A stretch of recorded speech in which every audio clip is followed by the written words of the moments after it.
Bye-bye dolar. Rupiah dan yuan sekarang berkolaborasi untuk menggunakan mata uang lokal bilateral dua negara. Sebuah judul yang sederhana. Sesederhana jutaan rakyat bodoh seperti saya yang kagum akan keberanian keputusan tersebut. Saya ini sangat bodoh urusan ekonomi. Jadi kagum dengan keputusan yang baru saja diambil oleh pejabat keuangan negara dan pejabat tinggi lainnya. Keputusan tersebut saya tidak bisa bandingkan. Saya hanya rakyat jelantah, ilmunya abal-abal. Tapi ada banyak orang yang memiliki common sense atau akal sehat bertanya dalam hati. Kalau kita kerjasama, maka status kita harus sama tinggi, duduk sama rendah. Maka kita bisa melakukan kerjasama yang saling menguntungkan. Tapi kalau berat sebelah, maka tidak ada hal yang sama dalam negosiasi agar saling untung. Tetapi yang kuat atau yang posisinya di ataslah yang banyak diuntungkan atau yang menang. Dalam hal transaksi dua negara Indonesia dan Cina, saya berharap impor dan ekspor kita sama nilainya. Ternyata kita defisit jauh alias import Indonesia kebanyakan dari Tiongkok. Lalu kalau import kita lebih banyak alias Indonesia kebanyakan beli yuan, maka posisi kita rupiah tertekan terus dengan yuan dong. Kita jadinya kalah terus alias kita jadi wajib nyetok yuan.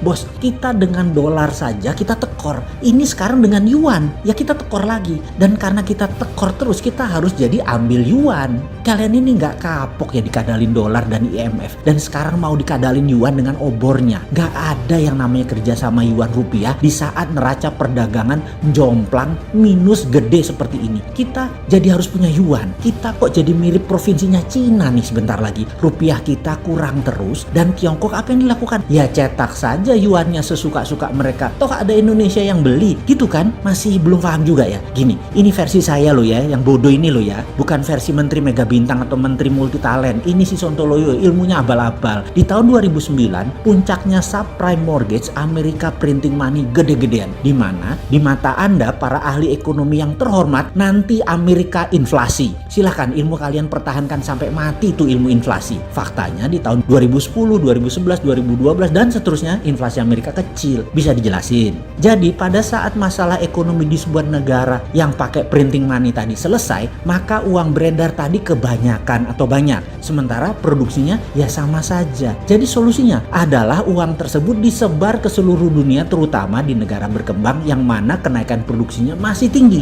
Jadi salah satunya adalah banjir dolar di tahun 2011, 2012, 2013 yang banyak datang ke Indonesia pada saat itu. Saat itu venture capital dan banyak lagi lembaga keuangan lempar uang dolar tadi agar ketemu sektor produktif di Indonesia secara gede-gedean. Boleh tanya deh ke beberapa pebisnis di tahun-tahun tersebut. Kita saat itu lagi ngegasnya. Kembali ke awal COVID. Banyak negara yang printing money untuk solusi ekonominya. Di mana di tahun 2022 ke atas akan ada banyak dolar yang banjir masuk ke negara dunia ketiga. Ke negara berkembang yang akan dipadukan dengan sektor produktif. Karena di negara pencetak uang tadi sektor produksinya terbatas atau terhitung dan tidak bisa menelan semua uang yang mereka udah cetak tadi. Inilah pentingnya kita berteman dengan negara pengendali dan negara-negara sekutunya. Alias nanti di tahun 2022 kita akan kebanjiran dolar murah. Tapi saya pesimis hal itu akan datang lagi. Karena kelolaan negara saat ini sangat pragmatis. Karena ingin cuan cepat dengan Tiongkok terlihat lebih seksi. Nggak paham banget geopolitik luar negeri banyak negara. Jadi ya oke lah. Jadi kembali ke masalah yang sekarang. Sudah kadung. Dan strategi Tiongkok di awal COVID solusinya juga sama, yaitu printing money. Sehingga akhir tahun ini dan tahun depan akan banjir yuan. Sementara sektor produksi di Cina tidak terlalu baik amat karena dunia belum recover. Paling enak yuan tadi dipakai untuk dagang atau untuk bait atau untuk umpan dagang.